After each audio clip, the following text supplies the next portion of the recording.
And we're on. Yeah. Woo. Hello, everybody. Welcome to 504Twenty, a special edition of 504Twenty. Yeah. We did. Yes. I am Magick Sam. I am Zekiel Parchment. Hello and welcome. Welcome. Today we're doing things a little bit differently. Just changing the set a little bit. Yeah, just, a little something different for everybody. One of everybody's favorite, every stoner's favorite pastime, or many stoners' favorite pastime if you have electricity, is to get stoned and watch a movie. There you go. And that is what we are doing today. Yes. But not just any movie. What movie are we watching today? We are watching Star Wars: The Last Jedi. Yes. Now, preface this for everybody. I've seen it. I have not. Okay, so there you go. So we're gonna get a fresh perspective on things. Now, how spoiled have you been on the film? Nothing.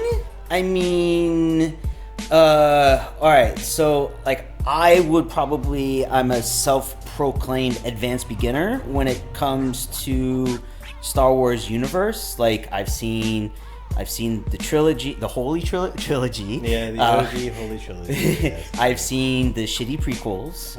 Mm-hmm. The third one wasn't that bad. Third one was they kind of just, for me, just blend all together. There's actually a cut online of all the prequels trimmed down to one movie. Nice. That has just sort of the heaviest stuff. Right. And that's it. And but anyway, go ahead. I just remember just the fake shock and awe and the guy saying, the younglings. Right. That just, oh god, that was cringeworthy, really. Fair enough. And then I saw Rogue One. Okay. During Christmas Day, I think. We won't get into details, but thanks for that. All right. Sure. I loved Rogue. I did too. I did. Yeah, that's one of my favorite of the new era of Star Trek. Star Wars.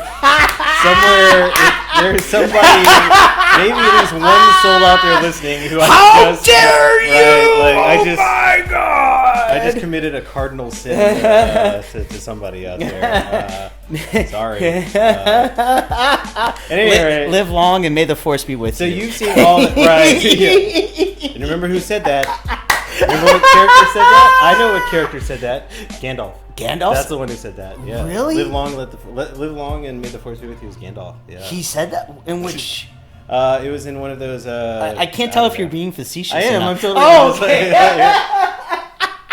At any rate, wait, which book was that? Right. The unpublished Star Wars treatment that Tolkien wrote. Right. Anyway, it's the fourth book in the trilogy. Right. The fourth book in the trilogy. So at any rate, but you've seen all the Star Wars movies except this one. Except this one. Well, is this the latest one to come out? No, the very latest to come out was after this, and it was the Solo. Nope. I have not seen Solo. I have not seen Solo either. Okay. So I saw Rogue One in the theater. I really liked that, the storyline. Uh-huh. I love that phrase. What is it? The forces within me. That chant that Danny Ewan, the blind guy, would say. His mantra. His mantra. I am the force. The force is within me. I am one with the force. I'm the force one is with me. I am one with the force. The force is with me. We've talked about how old school Japanophile I am and Zen Buddhism. That just was totally. And he was Ip Man. Ip Man. That was Ip Man? IP Man. In the movies, that's him. He's the star. That's why his choreography and his acting was so smooth, because this guy's been around. I thought that was the other martial art, Denny. He's been in the Badlands and stuff like that. No, it was the same. The guy who was in Ip Man. Rogue One was Ip Man. Nice.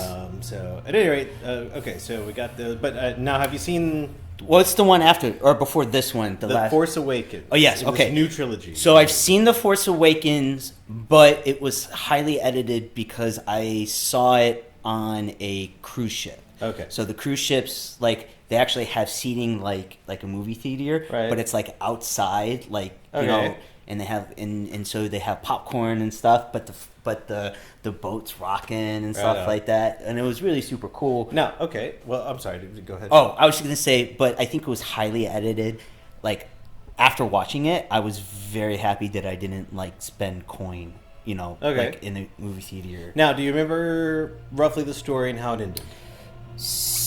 By the way, spoilers. Yeah. You know, okay, talking about spoilers, especially when it comes to Star Wars, like, you know, if you're a huge fan of like of the movies, like if you haven't seen it by now, or if you get upset of spoilers, like there's, and you're listening to our podcast, like right, like it's okay. All right, but spoil alert if you haven't. Yeah, we're going to be it. spoilering this movie ultimately, and then because we're going to get to our little format here in a bit. But right. Let's go ahead and get to where you're at on Force Awakens. Some young girl is some young girl kind of is connected. Might be the Last Jedi. I don't know, but it's kind of like her voyage trying to find Luke Skywalker. And yeah, okay. That was well, terrible. I'll do a quick little. I'll do my best you're... recap as best I can.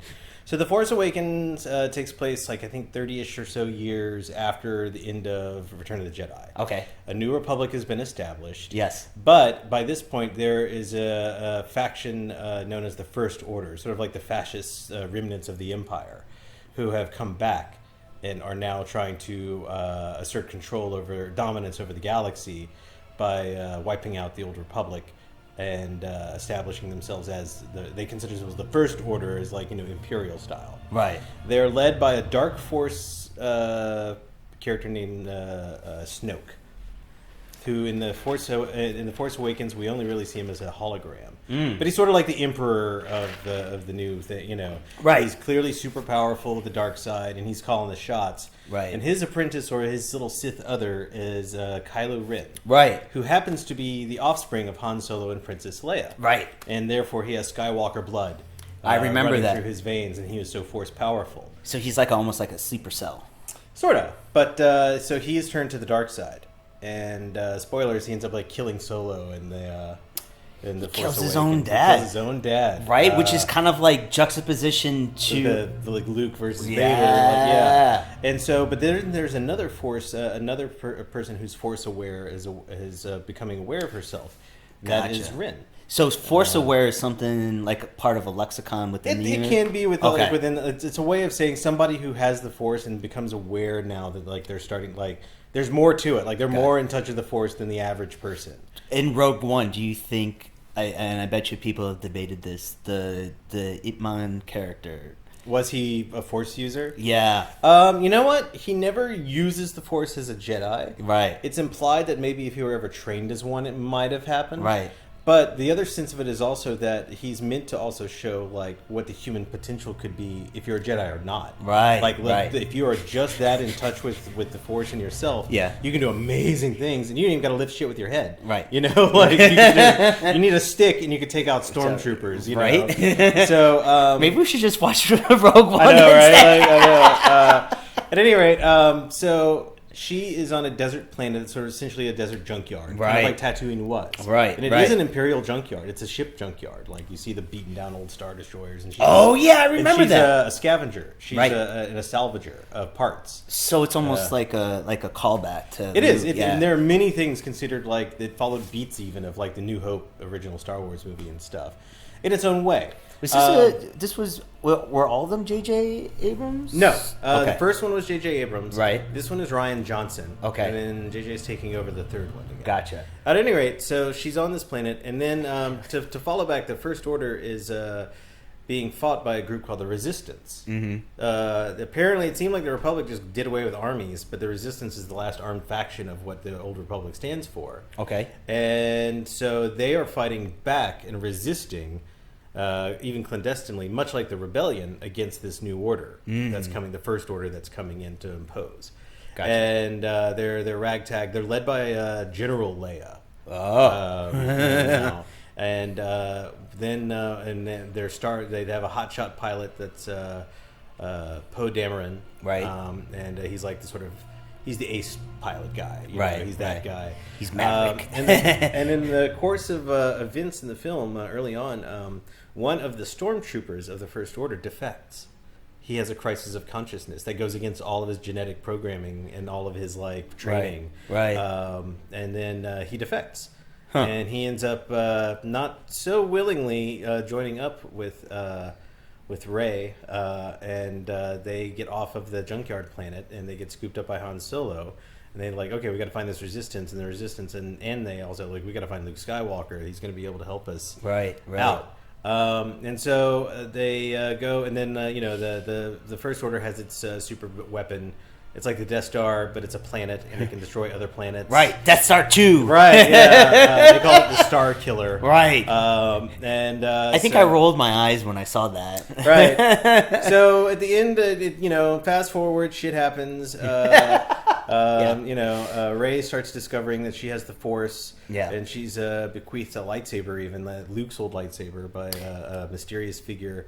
Who I can't remember her character's name. I just remember like the big eyes that was in a name. Yeah, that was her with a British accent. Yeah. So at any rate, she goes on a quest to find Luke Skywalker. She goes with Chewbacca and the Millennium Falcon.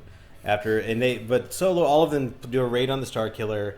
They destroy it. Han Solo is killed by by Kylo Ren. Right. Lightsaber battle ensues with no victor. Although Rey ended up being the victor of sorts. Right. But it was not, it was meant to be sort of like it's just one part of the struggle going on, but not a climactic battle whatsoever. So the female character's name, I forget her name. That's Rey. Okay, so Rey, the lead. So I remember that there was some on the fence of which was she going to go on the side of the Force or the dark side. No, yeah, Kylo upon meeting her is like, here's another Force aware person, right? And he himself is facing all these questions of his morality, especially in has he seemingly has gone astray, right, from how he was originally brought up. Right. Because in the first one, teen angst. they do indicate in the first one you see a new Jedi temple burning, and you see stuff like that, so you don't know what happened exactly. You just know he turned dark, really dark, and so you're not exactly sure what's up. But it ends with them. They're able to destroy the Star Killer base, but at a heavy price. It's it's not an easy victory, and Chewbacca and Rey go forth and they find Luke Skywalker, and so it ends on a note of the Resistance has just destroyed Star Killer, and that's they didn't really say the fight was over. It's just that's it for this part, right? They just landed on the planet. Okay, we're done. We just got the Star Killer base, yay! But it's not like that sort of happy ending with the awards at the end of Star Wars, right? Flip over and Rey and Chewbacca. Rey has finally found Luke Skywalker, right? And she confronts Luke Skywalker. Literally, the last shot is her confronting Luke Skywalker. Right, I remember that. Yeah, cut it there, and so it picks up. This movie now picks up from there. Oh, word. So that's to give you a little quick catch up on a very poorly done, abridged version of The Force Awakens. In the words of Spaceballs, we look to into the audience and say, "Does everyone got that? Mm-hmm. Good." So that said, now we are here to watch The Last Jedi. Yep. Now what we're going to do is we're about to we're not going to record us watching the whole fucking thing. No. Because we're not going to mystery science it or anything like that. No. And plus, you really want to sit through 2.5 hours of us talking about a movie that you can hear. And half of the time it's shut up, I'm trying to listen. Right. And so what we're going to do is we're going to stop recording for a bit and we're going to watch. And we have a vape pen. We have the Ego Twist with a strain called Sour Apple. Is the derivative in this one. So it does kind of look like a lightsaber. Yeah, there's a very small, it's like a toy lightsaber. Yeah, and we also probably be hitting something else, maybe the bongs or one of the other pieces or something as we go. Yeah. And I don't know what strains do we have for? I think we still have Ken Dog. And we have some Girl Scout cookies. Excellent. So we will be, partaking in sour apple, but the oil tincture, the oil sour apple. We will have some Girl Scout cookies and Ken Dog. Very good, and possibly some Kim Dog. So what we're gonna do is we're gonna turn on the movie. We're gonna watch the movie. We might take a break, sort of halfway through, and just give a quick So this is how we're feeling about halfway through. and then we'll watch the movie, and then we'll wrap up the show with sort of talking about what we thought about the movie. Sounds good. All right, so Awesome. That's what's up. So this is, I guess, 50420's Goes to the Movies. All right, so Everyone at the movies. Right. Everyone at the movies. Everyone at the movies, and smoke some pot while you watch. Right. All right, y'all. Well, then we are off to See you on the other side. Yeah, absolutely. Engage, All Mr. right. Sulu. All right, off we go on a journey through time and space to The Last Jedi. All right, y'all.